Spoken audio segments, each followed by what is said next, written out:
Sir আপনি বলছেন 50-60, কিন্তু এখন তো মহিলাতে দেখা যাচ্ছে 30-35 পেরোচ্ছে না, হাঁটু টনটন করছে রে, কি জানি কি হলো, আর্থ্রাইটিস হয়ে গেল নাকি, এরকম আমাদের অফিসেও আছে। তো সেই জায়গায় কি বলবেন, তাহলে তো বয়সজনিত রোগ তো আর আর্থ্রাইটিস দাঁড়ালো না। হ্যাঁ, এইটা না মাল্টি ফ্যাক্টর, অনেকগুলো কারণ আছে।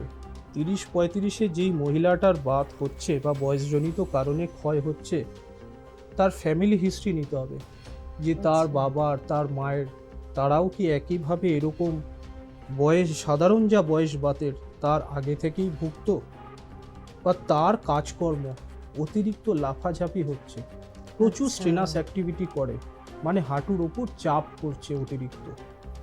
এই সব ব্যাপারগুলো যদি আপনি খতিয়ে দেখেন তাহলে দেখবেন হ্যাঁ যে তার প্রিডিসপোজিং ফ্যাক্টর আছে, মানে 30-এ তার ক্ষয় হওয়ার কিছু নির্দিষ্ট কারণ আছে। আচ্ছা, ঠিক আছে, সেটা একটু প্রপার হিস্ট্রি নিলে কিন্তু বেরিয়ে আসবে। মানে তার মানে এই নয় যে সবাই 30 বছরের সবারই মানে চিন্তা নিতে হবে, এমন কিচ্ছু ব্যাপার নেই। স্যার এই যে মানে আমরা টিভিতে বা অ্যাড দেখি যে এই আফটার 30 তার মানে এটা খেলে ভালো হবে, ওটা খেলে ভালো হবে, মানে এগুলোর কোনো মানে নেই তো তার মানে?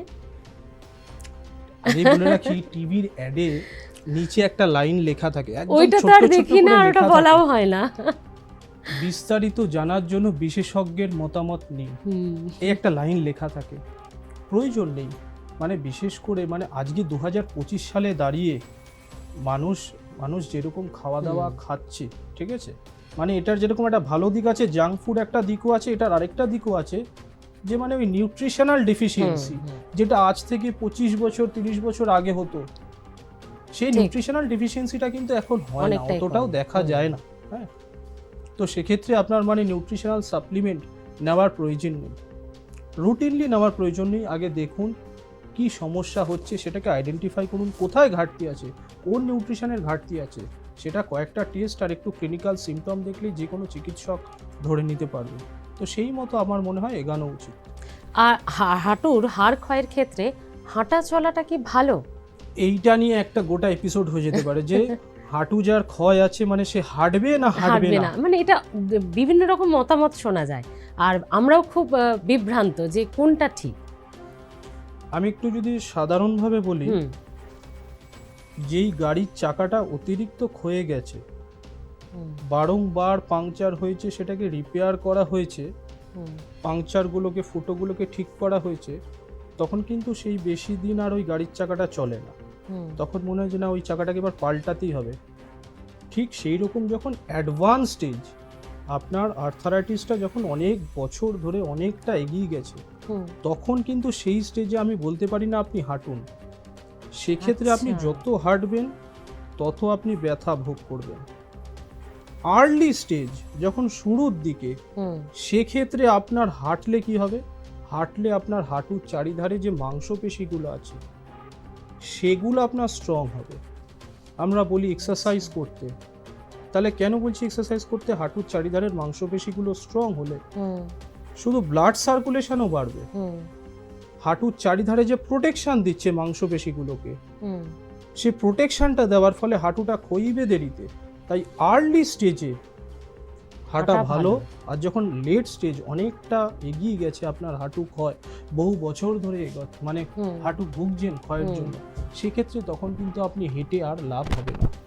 এটা আমি যেটা বলছি পুরোটাই কিন্তু সায়েন্টিফিক, এর বৈজ্ঞানিক ভিত্তি রয়েছে, মানে আমার মন গড়া কিছু নয়। তাই যাদের আর্থারাইটিস অনেকটা বেড়ে গেছে তাদের কিন্তু আর ওই অ্যাডভান্স স্টেজে হেঁটে কোনো লাভ হবে না, উল্টে ব্যথা তার বাড়বে। এ বিষয়ে কোনো সন্দেহ নেই, সেটা রোগী নিজেই বুঝতে পারবে হাঁটার পর, সে কোনো রকমভাবেই কিন্তু সুবিধাজনক কিছু হবে না তার জন্য। ঠিক এই কারণে হ্যালো ডক্টরের এই পডকাস্টগুলো আপনাদেরকে দেখতে বলি, এবং আমিও বসি, কত ভুল জানি আমরা। এই হাঁটুর সমস্যা মানে হাঁটবো কি হাঁটবো না, এটা নিয়ে কিন্তু আরও নানান রকম তথ্য আমাদের মধ্যে এতদিন ছিল, কিছুটা আমরা কিন্তু ক্লিয়ার হয়ে গেলাম স্যারের কথায়। স্যার আরেকটা খুব ইন্টারেস্টিং জায়গা, মানুষের এই নি রিপ্লেসমেন্ট, হাঁটু প্রতিস্থাপন, এটা মানেই আমরা বুঝি যে অন্য কারো একটা হাঁটু, সেটা পুরোটা আমার হাঁটুটা বের করে সেই হাঁটুটা এনে লাগিয়ে দিল, মানে নি রিপ্লেসমেন্ট মানে কি অন্য হাঁটু? আচ্ছা, এখানে হাঁটু প্রতিস্থাপন মানে হচ্ছে আমরা এখানে রিপ্লেস করছি, ট্রান্সপ্লান্ট করছি না। আমরা শুনে থাকি কিডনি ট্রান্সপ্লান্ট, লিভার ট্রান্সপ্লান্ট। হ্যাঁ, ট্রান্সপ্লান্ট মানে আমি আরেকজনের শরীর থেকে নিয়ে আপনার শরীরে সেটা লাগাচ্ছি, এটা হলো ট্রান্সপ্লান্ট। বাহ। আমি এখানে রিপ্লেস করছি। রিপ্লেস মানে একটা মেশিনে তৈরি ওই ফিমার বোন আর টিবিয়া বোন, দুটো হাড়ের যে জয়েন্টের অংশটা, সেটা মেশিনে তৈরি জিনিস আপনার হাঁটুতে আমি লাগিয়ে দিচ্ছি, যার ফলে যেই জায়গাটা ক্ষয়ে গেছে সেই ক্ষওয়া হাড়ের শেষ প্রান্ত দুটো, মানে দুটো এন্ড তো ঘষা খেয়েই আপনার ব্যথা, সেখান থেকেই তো এত সমস্যা, সেই দুটো জায়গা আমি পাল্টে দিচ্ছি যাতে ভবিষ্যতে আপনি স্মুথলি হাঁটতে পারেন। এই লক্ষ্য নিয়ে আমি অপারেশনটা করছি আপনার। বাহ, খুব ভালো ক্লিয়ার হওয়া গেল ধারণাটা। এবার আমরা আর্থারাইটিস হলে হাঁটবো কি হাঁটবো না ক্লিয়ার হয়েছিলাম, কিন্তু এই যে নি রিপ্লেসমেন্টের পর কি কি রেস্ট্রিকশন বা ডুজ অ্যান্ড ডোন্টস আপনারা বলে থাকেন, যেটা করা উচিত বা এটা উচিত না, কিছু কিছু জিনিস মেনে চলা উচিত?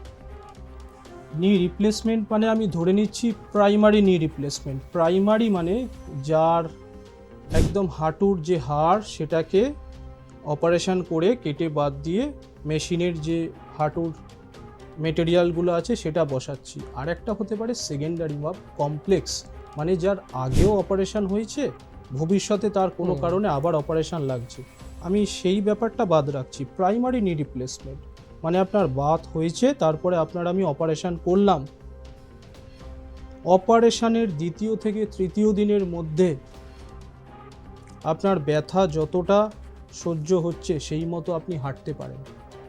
24 ঘন্টা স্পাইনালের এফেক্ট থাকে, মানে পিঠে যেহেতু স্পাইনাল অ্যানাস্থেসিয়া দেওয়া হয়, তো আমরা বলি 24 ঘন্টা না হাঁটলেই ভালো।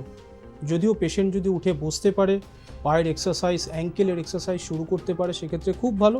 তাহলে দ্বিতীয় তৃতীয় দিনে কিন্তু একটা সাপোর্ট নিয়ে বা সাপোর্ট ছাড়া, as per patient confidence, patient যেরকম মনে করছে যে হ্যাঁ আমি সাপোর্ট ছাড়া হাঁটতে পারবো, হাঁটা যায়, এরকম নয়। কিন্তু প্রতিস্থাপন হলো বলে আপনি 7 দিনের জন্য, 14 দিনের জন্য, 1 মাসের জন্য কাজ থেকে ছুটি নিয়ে বাড়িতে বসে থাকতে হবে, এরকম কিন্তু না।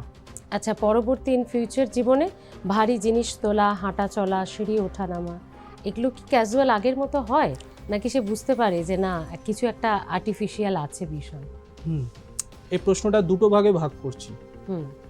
হাঁটা চলা যাতে সে করতে পারে সেই কারণেই আমি তার অপারেশন করছি, যাতে সে স্বাভাবিক জীবনযাপন করতে পারে সেই লক্ষ্য নিয়ে তার অপারেশন করা হচ্ছে, ঠিক আছে? তো অপারেশনের পরে আপনার অফিস, আপনার স্বাভাবিক কাজ, বাসে চড়া বা যা কিছু দৈনন্দিন সংসারের কাজ আপনি করতে পারেন। ইভেন হাঁটু মুড়েও কিছু কাজ করা যেতে পারে।